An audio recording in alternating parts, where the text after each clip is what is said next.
ನಮಸ್ಕಾರ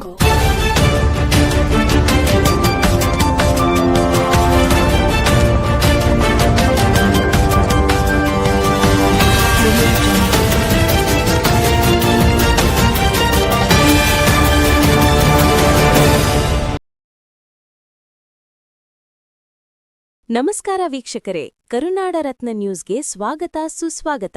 ಜಮಖಂಡಿ ನಗರದಲ್ಲಿ ಎಸ್ಎಂ ಸುದ್ದಿ ಮಿತ್ರ ಚಾನೆಲ್ ಉದ್ಘಾಟನಾ ಸಮಾರಂಭ.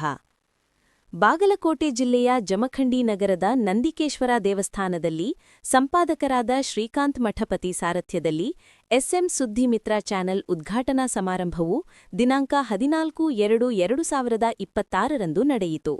ಸಾನ್ನಿಧ್ಯ ಶ್ರೀ ಶ್ರೀ ಶಿವಲಿಂಗ ಪಂಡಿತಾರಾಧ್ಯ ಮಹಾಸ್ವಾಮಿಗಳು ಮುತ್ತಿನಕಂತಿ ಮಠ ಜಮಖಂಡಿ, ಶ್ರೀ ಆನಂದದೇವರು ಓಲೆಮಠ ಜಮಖಂಡಿ, ತೇರದಾಳ್ ಮತಕ್ಷೇತ್ರದ ಶಾಸಕರಾದ ಸಿದ್ದು ಸವದಿ, ಮಾಜಿ ಶಾಸಕರಾದ ಶ್ರೀಕಾಂತ್ ಕುಲಕರ್ಣಿ, ಜಮಖಂಡಿ ತಹಶೀಲ್ದಾರ ಅನಿಲ್ ಬಡಿಗೇರ್, ಸಂಗಪ್ಪ ಹಲ್ದಿ, ಆಮ್ ಆದ್ಮಿ ಪಕ್ಷದ ಅರ್ಜುನ್ ಹಲಗಿಗೌಡರ್, ಕಿತ್ತೂರು ಕಲ್ಯಾಣ ಕರ್ನಾಟಕ ಸೇನಾ ಪಕ್ಷದ ರಾಷ್ಟ್ರೀಯ ಅಧ್ಯಕ್ಷರಾದ ಸಿದ್ದನಗೌಡ್ ಪಾಟೀಲ್, ಪರ್ವ ನ್ಯೂಸ್ ಸಂಪಾದಕರಾದ ಪ್ರದೀಪ್ ಹಿರೇಮಠ್ ಅವರು ಪ್ರಾಸ್ತಾವಿಕ ನುಡಿ ಮಾತನಾಡಿದರು.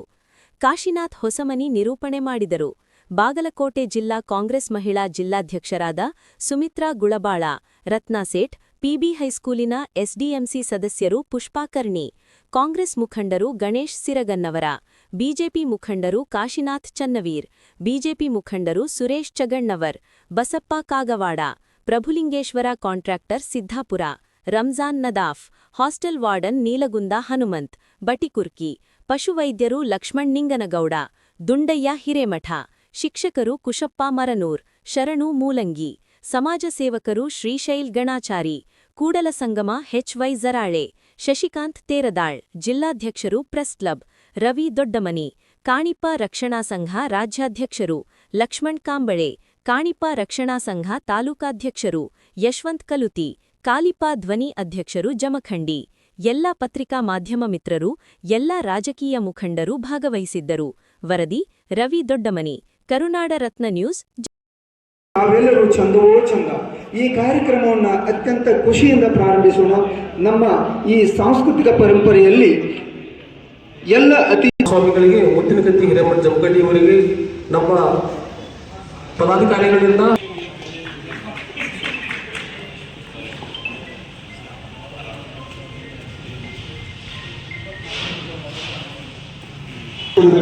ಅಜ್ಞಾನದಿಂದ ಜ್ಞಾನದೆಡೆಗೆ ಎಲ್ಲ ಜ್ಯೋತಿಗಳ ಧರ್ಮ. ನಮ್ಮ ಬದುಕಲ್ಲಿ ಅಜ್ಞಾನವು ತೊಲಗುವ, ಜ್ಞಾನದ ಬೆಳಕು ಬೆಳಗುವ ಜ್ಯೋತಿಯಾಗಿ ಪ್ರಾರ್ಥಿಸೋಣ.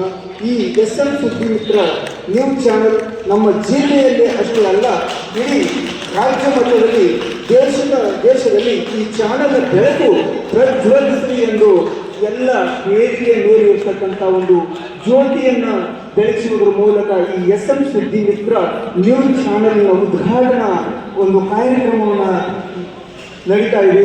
ದಯವಿಟ್ಟು ಎಲ್ಲರೂ ಚಪ್ಪಾಳೆಯ ಮುಖಾಂತರ ಈ ಒಂದು ಉದ್ಘಾಟನೆಯನ್ನು ಮಾಡ್ತಾ ಇದ್ದಾರೆ. ದಯವಿಟ್ಟು ಈ ಒಂದು ನ್ಯೂಸ್ ಯಾವತ್ತೂ ಚಿರಕಾಲ ಬೆಳಗಲಿ ಕನ್ನಡದ ದೀಪ ಜಗತ್ತೆಲ್ಲ ಬೆಳಕಾಗಿ ಈ ಪುಣ್ಯ ಪ್ರದೀಪ ದೇಶಕ್ಕೆ ಪ್ರಜ್ವಲಿಸಲಿ.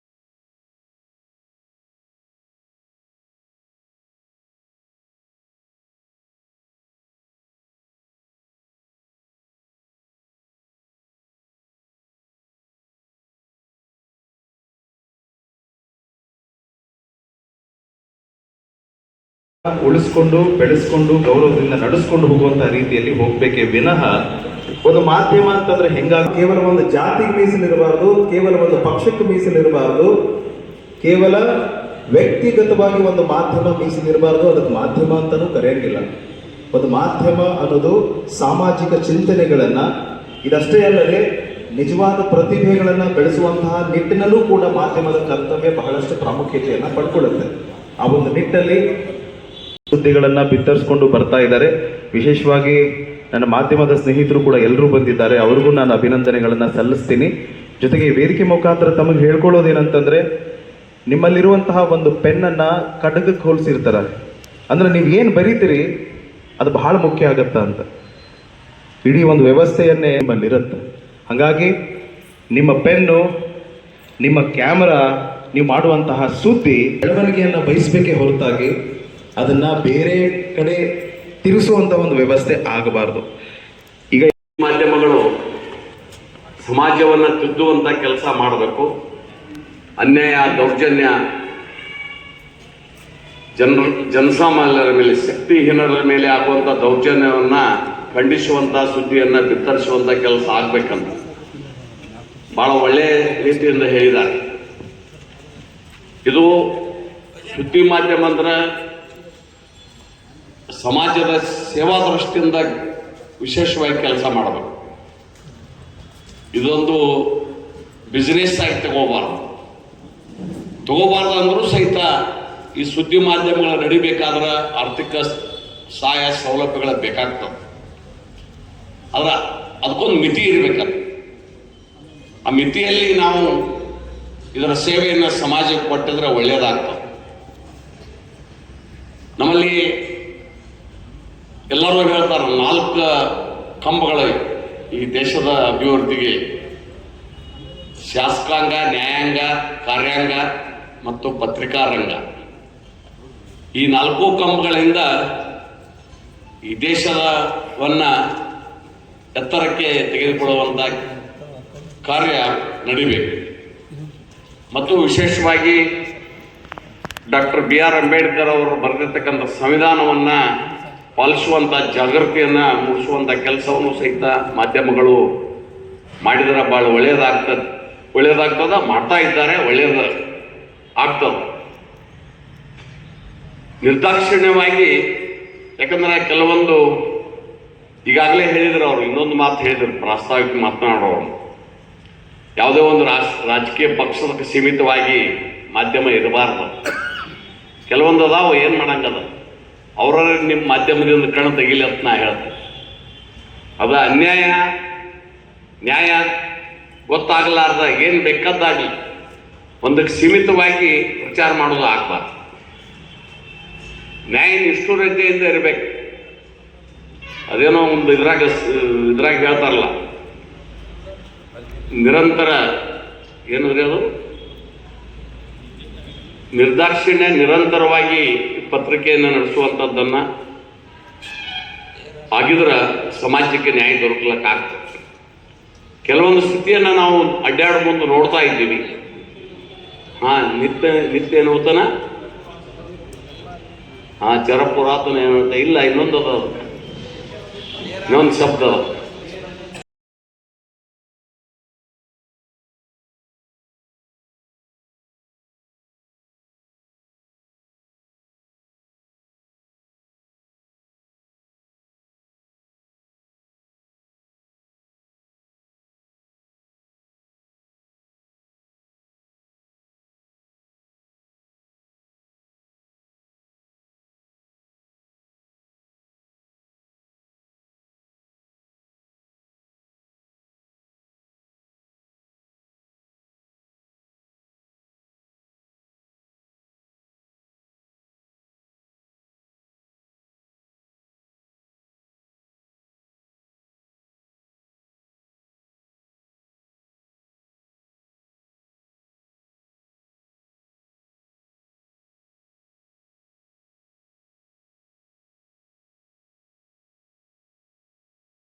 ಒಂದು ಸಾಧನೆಯ ಮೆರುಗು ಇಡೀ ನಮ್ಮ ಧರ್ಮದಲ್ಲಿ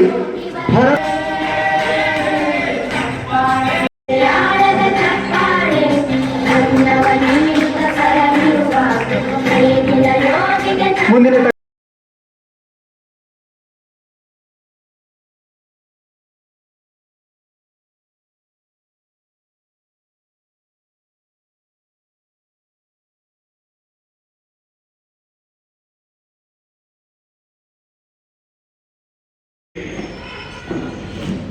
ಇಲ್ಲಿಷ್ಟು ವ್ಯವಸ್ಥಿತವಾಗಿ ನಮ್ಮ ಸ್ನೇಹಿತರು ಕಾರ್ಯಕ್ರಮ ಹಮ್ಮಿಕೊಂಡಾಗ ಜಮಖಂಡಿಯ ಪ್ರಮುಖ ಮಾಧ್ಯಮದ ಸ್ನೇಹಿತರಿಗೆ ಬರಬೇಕಾಗಿತ್ತು. ಯಾಕೆ ಬಂದಿಲ್ಲ ನನಗೆ ಗೊತ್ತಿಲ್ಲ. ನಿಮ್ಮಿಂದ ಆಮಂತ್ರಣ ಹೋಗಿದ್ದಿಲ್ಲ ಅನ್ನೋದು ಗೊತ್ತಿಲ್ಲ. ನಮ್ಮ ಮೀಡಿಯಾ ಅಲ್ಲಿ ರೈಟಿಂಗ್ ಮೀಡಿಯಾ ಇದೆ, ಪ್ರಿಂಟ್ ಆ್ಯಂಡ್ ಮೀಡಿಯಾದಲ್ಲೇ ಎರಡು ಗುಂಪು ಅದಾವೆ. ಈ ನನಗನ್ನಿಸ್ತು ಈ ಗುಂಪುಗಾರಿಕೆ ಹೋಗಿ ಸಣ್ಣ ಪುಟ್ಟ ಏನಾದ್ರು ಮತಭೇದ ವ್ಯತ್ಯಾಸ ಇದ್ರೆ ಒಂದಾಗಿ ನಾವು ಸಮಾಜ ಸೇವೆ ಮಾಡುವಂಥ ಉದ್ದೇಶ ಇಟ್ಟುಕೊಂಡು ಸಮಾಜಕ್ಕೆ ಒಳ್ಳೆಯದು ಮಾಡಬೇಕನ್ನೋಂಥ ಜವಾಬ್ದಾರಿ ಹೊತ್ತು ಮಾಧ್ಯಮದಲ್ಲಿ ನಾವು ಇದ್ದೀವಿ ಅಂತಂದ್ರೆ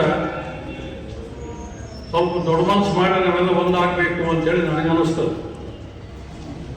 ಬಹುಶಃ ಇಂಥ ಒಂದು ಕಾರ್ಯಕ್ರಮ ಇದು ವಿಶಿಷ್ಟವಾದಂಥ ಕಾರ್ಯಕ್ರಮ. ಭಾಳ ಜನ ಬಂದಿಲ್ಲ, ಅಲ್ಲಿಂದ ಸೇರಿಲ್ಲ ಅನ್ನೋದು ದೊಡ್ಡದಲ್ಲ. ಇಂಥ ಕಾರ್ಯಕ್ರಮಗಳಿಗೆ ಕೆಲವು ಚುನಾಯಿತ ಪಟ್ಟಿಗಳು ಬಂದರೆ ಜನ ಹೆಚ್ಚು ಬರ್ತಾರೆ. ಸ್ವಾಭಾವಿಕ ಅವರಿಂದ ಒಂದು ದಂಡ ಇರ್ತದೆ, ಅವ್ರು ಬಂದರೆ ಮತ್ತೆ ಸಂಖ್ಯೆ ಜಾಸ್ತಿ ಆಗ್ತಿರ್ತದೆ. ನೀವು ಭಾಳ ಜನ ಕರೆದಿರಿ, ಬೇರೆ ಬೇರೆ ಕೆಲಸದ ಒತ್ತಡದವ್ರು ಬಂದಿಲ್ಲ ಅಂತ ನಾನು ತಿಳ್ಕೊತೇನೆ.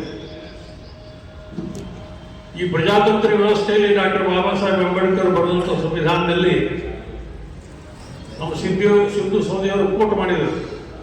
ಅಣ್ಣವರ ನಾನು ಮಾತಾಡ್ತೇನೆ.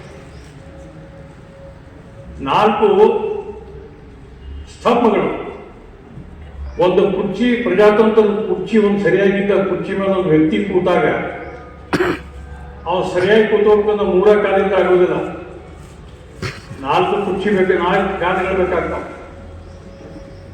ನ್ಯಾಯಾಂಗ, ಕಾರ್ಯಾಂಗ, ಶಾಸಕಾಂಗ ಒಂದೊಂದು ಕಾಲ ಅದರ ಮೇಲೆ ಕುರ್ಚಿ ಮೇಲೆ ಯಾರೋ ಒಬ್ಬರು ಪ್ರಧಾನಮಂತ್ರಿ ಇನ್ನೊಬ್ಬ ವ್ಯಕ್ತಿ ಕೂತ ಅಂದ್ರೆ ಕೂತ್ಕೊಳ್ಳೋದು ಕಷ್ಟ. ಅದ್ರ ಇನ್ನೊಂದು ಕಾಲ ಮಾಧ್ಯಮ ಅನ್ನೋಂಥದ್ದು ಬೇಕಾಗ್ತದೆ.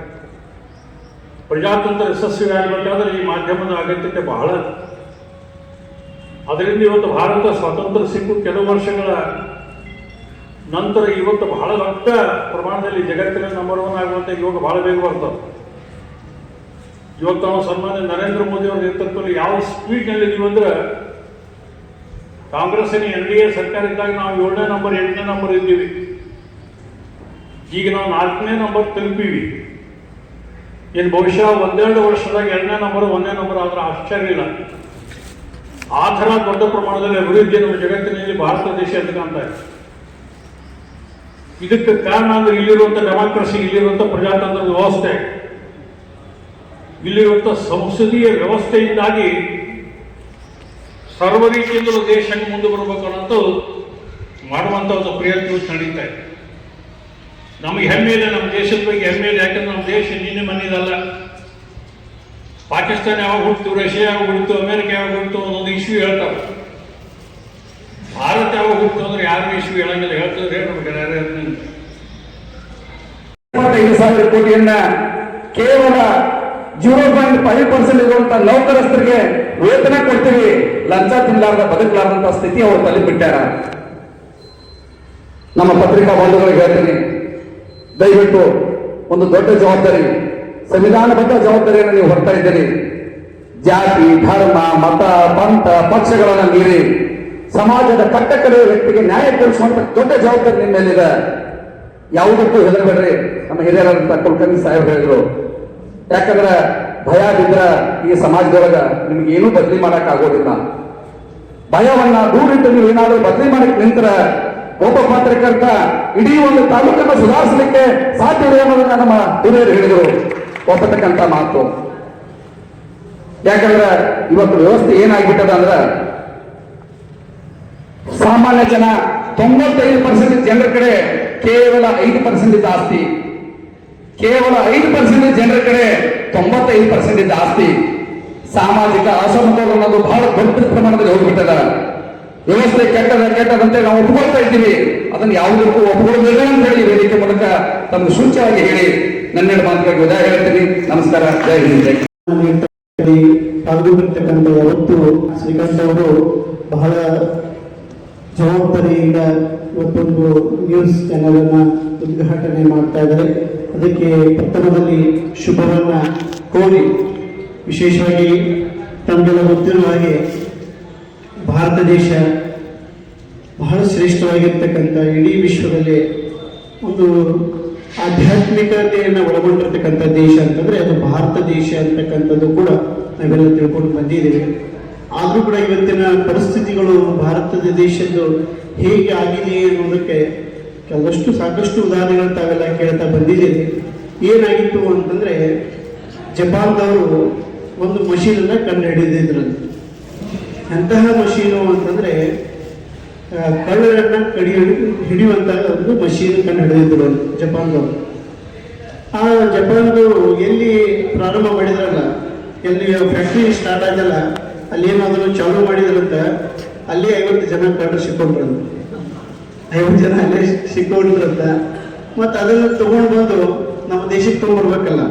ನಮ್ಮ ದೇಶದ ಪ್ರಧಾನಮಂತ್ರಿ ಏನು ಮಾಡಿದ್ರು, ನಮ್ಮ ದೇಶದಲ್ಲಿ ಸ್ವಲ್ಪ ಜನ ಕಳ್ಳರಿದ್ದಾರೆ, ಅವ್ರು ಹಿಡಿಬೇಕು ಅಂತೇಳಿ ಆ ಯಂತ್ರವನ್ನು ತಗೊಂಡು ಅಲ್ಲಿಂದ ಏರ್ಪೋರ್ಟಿಗೆ ಬಂದ್ರಂತ.